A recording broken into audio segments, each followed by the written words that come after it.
बिस्मिल्लाहिर्रहमानिर्रहीम। अस्सलाम वालेकुम। नूरुल आपकी खिदमत में हाजिर है। पाकिस्तान के हाथों पिटाई के बाद भारत की शामत आ गई।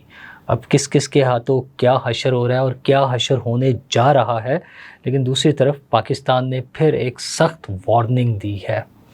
अच्छा, एक से ज़्यादा जगहों से वार्निंग्स आ रही हैं। वो वार्निंग्स क्या हैं और इंडिया को उससे क्या सबक हासिल करना चाहिए, और इसके साथ साथ आपके साथ बात करेंगे पीटीआई के हालात का कि वो क्या कर रहे हैं, उनके क्या हालात हैं, पाकिस्तान के साथ उनका कितना ताल्लुक़ है, पाकिस्तान से कितनी मोहब्बत है, वो तो हम जंग के 5 दिनों में देख चुके हैं, लेकिन अब उनके क्या हालात हैं।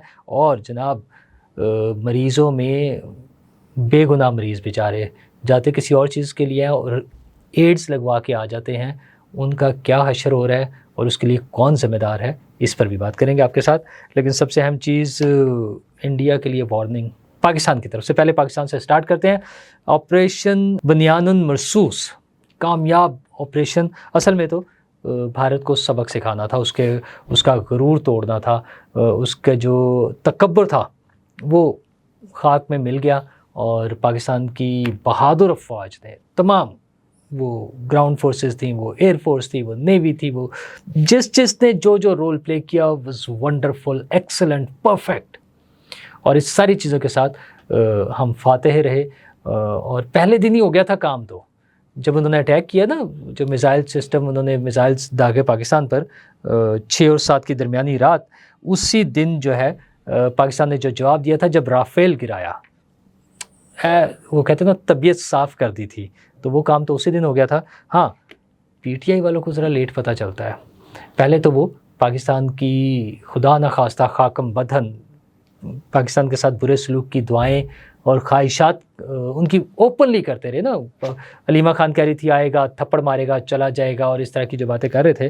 तो आज भी शिबली फराज साहब फरमा रहे थे ईवान में खड़े होकर कि हुकूमत का रिस्पॉन्स डिलेड था थोड़ा सा। शर्म, वो बात वही है, कोई शर्म होती है, कोई हया होती है, और जिनको शर्म ना आती हो उनके लिए फिर कोई शर्म और हया नहीं होती। हुकूमत का ऑपरेशन, वो रिस्पॉन्स डिलेड था। रात को 1:30 बजे के करीब जब उन्होंने हमला किया इंडिया ने पाकिस्तान पर मिसाइल्स का, तो सुबह हमें पता था कि पाकिस्तान ने उनके राफेल समेत 5 जहाज़ गिरा दिए हैं। 3 राफेल समेत 5 जहाज़। और क्या जल्दी चाहिए? हाँ, पाकिस्तान की हुकूमत का वाकई अपने दुश्मनों के लिए डिलेड रिस्पॉन्स है, बहुत डिलेड रिस्पॉन्स है, मैं मानता हूँ। और वो डिलेड रिस्पॉन्स है पीटीआई के लिए, जो 9 मई के बाद आज तक उनको वो रिस्पॉन्स नहीं मिला जो पाकिस्तान से, किसी एक मुल्क से गद्दारी, दुश्मनी, बगावत की कोशिश करने वाले जत्थे बागियों, शरपसंदों के साथ जो सलूक होना चाहिए था, जो उसका रिस्पॉन्स आना चाहिए था, वो हुकूमत पाकिस्तान ने डिले किया है। शिबली फराज साहब सही फरमा रहे थे, हुकूमत का जो है रिस्पॉन्स वो डिलेड है, लेकिन वो इंडिया के बारे में डिलेड नहीं था, बिल्कुल डिलेड नहीं था। हाँ, डिलेड वो था जब एक वज़ीर आज़म पार्लियामेंट में खड़े होकर पूछ रहा था कि मैं क्या करूं, मैं इंडिया पर हमला कर दूं।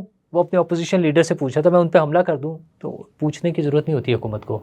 जब मुल्क की सलामती और दिफा का मामला आ जाए तो फिर ऐसी बातें पार्लियामेंट में खड़े होकर पूछने की ज़रूरत नहीं होती। वो वहीं पर रिस्पॉन्स होना था, वो हुआ है, और वो सारी दुनिया ने देखा है, वो पाकिस्तान के लोगों ने देख लिया है। अब बोंगियाँ मारें, चबलें मारें, अपनी फेस सेविंग के लिए बहाने ढूंढे, जो मर्जी कर ले, बेकार है, कोई चक्कर नहीं है। पर हाँ, ये वो जो DGISPR का बयान है ना, जो मैं कह रहा था कि वार्निंग है, वैसे तो सभी वज़ीर कह रहे हैं, वज़ीर ख़ारजा भी हमारे कह रहे हैं। उसने DGISPR ने भी बड़ा क्लियर सा जवाब दिया कि पाकिस्तान की सालमियत के हवाले से अगर किसी ने खिलाफ वर्जी की और इंडिया ने अगर सीज़ फायर की खिलाफ वर्जी की तो फौरी और यकीनी जवाब मिलेगा, कोई शक में ना रहे। अच्छा, अब शक में रहने के लिए इसलिए ज़रूरत नहीं है कि इंडिया को पता है कि कैसे जवाब मिलता है। और कमाल की बात यह, पहले दिन जो जवाब दिया था, उसके बाद हमने कहा नहीं, ये अभी जवाब नहीं है। वो आप कॉन्फिडेंस देखें पाकिस्तान की फोर्सेस का, पाकिस्तान का जो जवाब था, वो जो कॉन्फिडेंस था, वो ये था कि जो भी हमने आपके 5 जहाज़ गिरा दिए हैं, राफेल समेत 5 जहाज़ जो गिरा दिए थे पहली रात, अटैक वाली रात ही, ये अभी हमारा जवाब नहीं है, ये तो हमारा डिफेंस था। जवाब हमारा आएगा, और वो जवाब ऐसा होगा कि पूरी दुनिया देखेगी और उसकी गूंज पूरी दुनिया को सुनाई देगी, हमें बताने की ज़रूरत नहीं पड़ेगी। और फिर हुआ। और फिर जब 10 मई तक बात पहुंची तो फिर पूरी दुनिया सामने आके खड़ी होगी कि बस माफ़ कर दें उसको, छोड़ दें, अब जाने दें, बच्चा है, जान लेंगे, मतलब वो पोजीशन आ गई थी। लेकिन यार ये मजाक का इशू नहीं था, क्योंकि बड़ा ही सीरियस इशू था। पाकिस्तान की सॉवरेनिटी के साथ साथ पाकिस्तान की एग्जिस्टेंस का मसला था, पाकिस्तान की सर्वाइवल का मसला था। और अल्लाह का शुक्र है, अल्लाह का शुक्र है कि हम उसमें कामयाब और सुरखरू हुए। और अब जो मर्ज़ी कर लें वो। अच्छा, हमने तो जो जवाब देना था टका के जवाब दिया। अब हम वो, इनका रोना धोना तो ये ना कि एयरफोर्स ने किया। वो एयरफोर्स किसकी है? हमारी है, पाकिस्तान की है, पाकिस्तान के फ़ौज का हिस्सा है। तो आपने जो पहले दिन से जो आपकी कोशिश है ना, फ़ौज में भी दरार डाल दें, उनको आपस में लड़ा दें, वहाँ पे बगावत करा दें, पूरी कोशिशें करके देख लिया है, अब भी कोई फ़ायदा नहीं। वो ट्रेन और वो बस मिस हो गई है खान साहब से। हाँ, फ़ौज के हवाले से रिजर्वेशन भी थी। पीटीआई के हामी लोग तो खैर शदीद ख़िलाफ़ थे ही, लेकिन उसमें बड़ी तब्दीली आ गई है। 6 मई की रात से लेकर और 10 मई तक जो कुछ हुआ है वो दुनिया ने देख लिया है। और पीटीआई का जो रवैया था उस वजह से वो फारिग हो गए हैं, अब उनका ज़ीरो। जिस तरह मैं इंडिया के बारे में हम कहते हैं ना 6-0, पहले हम कह रहे थे कि ऑल आउट ऑन ज़ीरो, अब तो वो खैर नंबर आ गया ना 6-0, अब तो ये नंबर कोट होता रहेगा 6-0। तो इसी तरह पीटीआई भी अब ज़ीरो हो गई है। वो मुकाबले में जो मर्ज़ी हम कर लें, लेकिन वो ज़ीरो हो चुके हुए हैं। अच्छा, इंडिया को एक तो हमारी वार्निंग मिल रही है, पहले सबक मिल गया, प्रॉपर करारा जवाब और सबक मिल चुका है। अब वार्निंग मिल रही है कि अगर आइंदा कोई हरकत की तो ये होगा, तो उसके साथ साथ पूरी दुनिया से उनके लिए मुसीबतें खड़ी हो गई हैं। और तो और छोड़ें, अमेरिका की सुन लें कि अमेरिकी सदर, उन्होंने मुझसे मुलाकात की है आईफोन एप्पल के सीईओ से, और उन्होंने कहा कि ख़बरदार इंडिया में नहीं बनाने एप्पल, तुम्हारी ऐसी की तैसी, मतलब उनका ही है। और ख़ुद जब वो कह रहे हैं कि वो सख्त जो मुलाकात हुई है, तो सख्त मुलाकात में जनाब उन्होंने कह दिया है कि ये इंडिया में नहीं बनाने। अच्छा, वो ज़ाहिर वो चाहते हैं अमेरिका में बने, वो अपनी जगह है, लेकिन आप सोचें कि इंडिया की पोजीशन देखें। वो जो उछलता फिर रहा था ना इंडिया, मोदी साहब का होता है अंदाज के जाके जफियाँ डाल लें। सर सॉरी मोदी साहब, आपने एक बड़ा पंगा लेके ना अपने लिए मुसीबत खड़ी कर लिया। अच्छा, ये तो अदरवाइज़ भी होनी थी, ये तो शायद पाकिस्तान के हाथों आपको फैंटी ना भी लगती तब भी ये हो जानी थी। लेकिन दूसरी तरफ जो उन्होंने कोशिश की इंडिया ने कि पाकिस्तान में ताबकारी के हवाले से जो बातें की, तो पाकिस्तान ने अब मुतालबा किया है। अच्छा, पाकिस्तान को तो उन्होंने क्लियर कर दिया, IAEA जो भी वो उनके ना एटमी तवानाई एजेंसी इंटरनेशनल जो है, उन्होंने कहा पाकिस्तान की तो चीज़ें महफूज हैं, सब क्लियर है। अब पाकिस्तान मुतालबा कर रहा है कि इंडिया की एटमी तनसीबात का मुआयना किया जाए, देखा जाए ना कि क्या है, कैसी हैं, कहाँ हैं, कितनी सिक्योर हैं, तब पता चलेगा। और कहानी वैसी निकलनी है कि राफेल में पैसे खा लिए, तो वहाँ भी कोई डिफरेंट स्टोरी नहीं होनी, वो तो होगी सो होगी। जो सबसे बड़ा धचका लगा इंडिया को, वो कहते हैं ना जब किसी को कुट पड़ रही हो तो फिर आते जाते, मतलब आपने देखा होगा सड़क पे कोई बंदा चोर पकड़ा जाए, कोई बदतमीज़ी करते हुए, नाज़ेबा हरकत करते हुए कोई शख्स पकड़ा जाए, कोई वाहियाती करते हुए पकड़ा जाए, तो फिर उसको वहाँ जब कुट पड़नी शुरू होती है तो हर कोई आते जाते 1-2 लगा देता है। तो वो हाल अब इंडिया के साथ हुआ है। इंडिया को पाकिस्तान से चूँकि कुट पड़ चुकी है, उसकी नालायकी की वजह से, उसकी हमाकत की वजह से, उसने जो इंसानी ज़िंदगियों को ख़तरे में डालने की कोशिश की, उसकी वजह से पाकिस्तान का तो जो कुट पड़ी है। उसके बाद अब चाइना ने क्या क्लासिकल शॉट मारा है। इंडिया का जो अरुणाचल प्रदेश है इलाका, जो कि तिब्बत के साथ लगता है, उनके जनूबी तिब्बत का वो एरिया लगता है चाइना का, तो चाइना ने कहा ये हमारा एरिया। अच्छा, वो डिस्प्यूटेड तो था पहले से, ये आराम से चल रहे थे। अब चाइना ने ये काम किया कि उस इलाके का नाम तब्दील करके जिनगान रख दिया है, और न सिर्फ उस पूरे एरिया का बल्कि वहाँ के जो छोटे छोटे बाकी टाउन्स और इलाके हैं उनके भी नाम तब्दील कर दिए। कोई 30 के करीब इलाके हैं जिनके नाम चाइनीज़ नाम रखते हैं। उन्होंने कहा ये हमारा इंटरनल मामला है, हमारा एरिया था, हमने उसके नाम रख दिए, वो तो हमारा है। तो मोदी साहब अब उछल के दिखाए ना ज़रा, अब ज़रा पानी बंद करें। किसका पानी बंद करना है? अब ज़रा धमकियाँ दे कि एक मिसाइल की मार है। अभी उनका थोड़ी सी जो चीज़ें थी हमारे पास जो हम इस्तेमाल कर रहे थे, उनकी टेक्नोलॉजी, उनके जहाज़ जो फिर पाकिस्तान ने डेवलप की, JF थंडर, तो यहीं पर वो हमने सारा सिस्टम बनाया। 95 से वो चला आ रहा है मामला, JC-10 और ये सारी चीज़ों के साथ जो सबक हमने सिखाया है। सोचें अगर इंडिया के साथ डायरेक्ट पंगा लेता है इंडिया, चाइना के साथ अगर डायरेक्ट पंगा लेता है इंडिया, तो सोचें फिर उसका क्या हशर होगा। अच्छा, इस मूव का एक और अहम पहलू है कि वो ये फ्री होकर नहीं इंडिया सोच सकता कि मैं बड़ा आज़ाद हूँ, मैं सारी फोर्स के साथ पाकिस्तान पर आकर अटैक कर दूँ। सॉरी, इस तरह नहीं होना। वैसे तो और भी जगहों से है, लेकिन चले हम बाकी छोटी मोटी मुल्कों का वो थ्रेट या इस तरह की चीज़ों को इग्नोर कर दें, सारा कुछ ख़त्म, सिर्फ पाकिस्तान के साथ उसका झगड़ा है।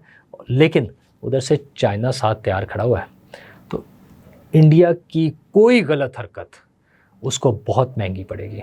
और एक और चीज़ याद रखिएगा कि पाकिस्तान ने चाइनीज़ टेक्नोलॉजी के साथ जो मार्का सर अंजाम दिया है, जो करिश्मा करके दिखाया है, आइंदा भी ऐसे ही होगा। अब वो पाकिस्तान और चाइना की जो दोस्ती है ना, वो और ज़्यादा मजबूत होगी, वो और मिल के काम कर रहे होंगे। और आज का ये जो अरुणाचल प्रदेश वाला वो शॉट लगी है ना इंडिया को, ये उन्हें याद रखनी चाहिए।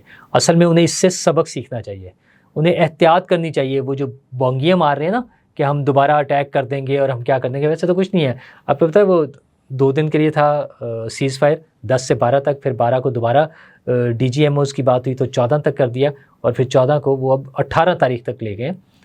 DGMOs बात करते हैं कि जी सीज़ फायर रहना है, 18 तक अभी एक्सटेंड कर दिया। ये सारी चीज़ें सेटल होनी है। ट्रम्प साहब वहाँ फिर रहे हैं ना ये अरब स्टेट्स में, वो बार बार कह रहे हैं कि दोनों बैठें, तिजारत करें, वो शायद डिनर पे भी बुला लें दोनों मुल्कों को, यानी ज़ाहिर है उसमें शहबाज शरीफ होंगे और उधर से मोदी होंगे। अच्छा, पाकिस्तान में तो ये सारी चीज़ें होनी है पाकिस्तान के साथ, तो ज़ाहिर है पाकिस्तान ने जो कर दिया है, पाकिस्तान ने आगे चलना है, पाकिस्तान अमन चाहता है, पाकिस्तान सुकून के साथ रहना चाहता है, पाकिस्तान इक़्तिसादी तरक्की चाहता है, माशी खुशहाली चाहता है, तो पाकिस्तान ने तो आगे चलना है। और सोचें इसका जो असर उन पर होना है, वो जो जेल में है साहब अडयाला वाले, वो जो कहते थे कि मुझे बाइडन जब आए हैं वो फ़ोन नहीं करते, मुझे इंतज़ार करते रहे ना बेचारे। अच्छा, मोदी को ये ख़ुद फ़ोन करते रहते थे, वो मोदी फ़ोन नहीं उठाते थे इनका। तो वो वाले इमरान खान साहब, उनका सोचें क्या असर होगा अगर ट्रंप खुद बैठे हों और साथ ये दोनों बैठे हों, वज़ीर-ए-आज़म शहबाज शरीफ और उधर से नरेंद्र मोदी, और ये तीनों ब्रेकफास्ट कर रहे हों। ओ माय गॉड, उस दिन तो खान साहब ने तो फिर रोज़े रखने शुरू कर दिया, उन्होंने तो ब्रेकफास्ट छोड़ ही देना, उनका तो ब्रेकफास्ट पर से एतमाद ही उठ जाना है। वो मोकलों शोकलों आमलों शामलों सारे की छुट्टी, फारग हो जाने हैं सब। लेकिन ये सब चीज़ें होनी हैं क्योंकि पाकिस्तान ने आगे बढ़ना है, और जिसने आगे नहीं बढ़ना वो खान साहब हैं, उनकी पार्टी है, उनके रोने ही अलग हैं। अभी मैंने जो जिक्र किया ना आपसे कि आपस में वो बात कर रहे हैं, रिस्पॉन्स डिलेड था, वो तो जो बोंगी थी सो थी उनके। अब वो मसला ये चाह रहा है कि चेयरमैन कौन है, बनाते रहते हैं, बदलते रहते हैं। तो अलीमा खान साहब ने कह दिया कि गौहर अयूब जो है, सॉरी बैरिस्टर गौहर जो हैं, वो तो पैगाम रसानी के लिए, मतलब डिस्पैच राइडर समझ लें आप, मैसेजेस वो लेकर जाना, लेटर होता है ना एक ऑफिस से दूसरे ऑफिस तक पहुंचाना, पर इतना सा काम है उनका, डाकिया समझ लें, जो मर्ज़ी कह लें आप, वो है। तो शहर बानो साहिबा भी ट्वीट कर रही हैं कि कौन गौहर, ठीक है। तो वो कौन गौहर, और चेयरमैन तो इमरान खान है। भाई आपको मुबारक हो अपना चेयरमैन। इस किस्म का घटिया सोच के साथ पाकिस्तान के लिए जो ख्यालात हैं, वो ये पार्टी भी आपको मुबारक हो और ये चेयरमैन भी आपको मुबारक हो, ये सब ओहदे जो आपकी पार्टी के, ये सारा कुछ आप ही को मुबारक हो। अल्लाह ताला पाकिस्तान को ऐसे नेगेटिव सोच वाले लोगों से महफूज रखे। और एक और चीज़ का जो मैंने आपसे जिक्र किया था, वो एड्स वाला मामला, मुल्तान निश्तर हॉस्पिटल के डायलिसिस सेंटर की रिपोर्ट आई है कि जहाँ पर डायलिसिस कराने वाले 26 अफराद को एड्स का मर्ज़ हो गया है, सिर्फ वो वहाँ पे केयरलेसनेस की वजह से। अच्छा, ये कोई अनोखी नई बात नहीं है, इससे पहले भी इस तरह के वाक़यात हो चुके हैं। अफसोस की बात यह है कि ये वाक़यात दोहराए जाते हैं, फिर दोबारा हो जाते हैं, फिर दोबारा वही नेग्लिजेंस होती है। वीसी को ओहदे से हटाने की सिफारिश की गई है, लेकिन क्या एक शख्स को ओहदे से हटाकर उन 26 अफराद के दुखों का, उनके मसाइल का, उनकी बीमारी का अजाला किया जा सकता है? हरगिज़ नहीं। वज़ीर आला साहिबा बहुत काम कर रही हैं आप, हेल्थ के शोबे में, हर शोबे में, और हम आपकी हर चीज़ की तारीफ़ भी करते हैं। जो अच्छे काम है ज़ाहिर है उसकी तारीफ़ करनी चाहिए, ज़बरदस्त, वंडरफुल। लेकिन ये लोगों की नेग्लिजेंस की वजह से किसी एक इंसानी जान का ज़िया या किसी एक इंसान के लिए ये मुसीबत, एड्स जैसी बीमारी की मुसीबत, एड्स हो, हेपेटाइटिस हो, कुछ भी हो, लोगों की नेग्लिजेंस की वजह से, इसका भी कोई बंदोबस्त करे। ये आप लाहौर में हमने महीना भर धरने बर्दाश्त कर लिए हैं ना, मतलब गलत था, नुकसान था, हुआ है ना।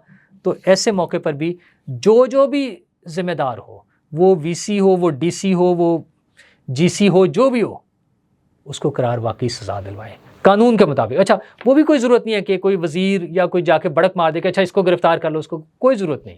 आराम से 2-4 दिन लें, उसकी तहकीकात कराएं, बड़े टॉप लेवल की कमेटी बनाएं, खुद उसको मॉनिटर करें, और फिर जो जो ज़िम्मेदार हो वो फिर जो मर्ज़ी हो, वो ग्रेड 18-19 हो या कोई 21-22 हो, फिर उसको माफ़ी नहीं मिलनी चाहिए।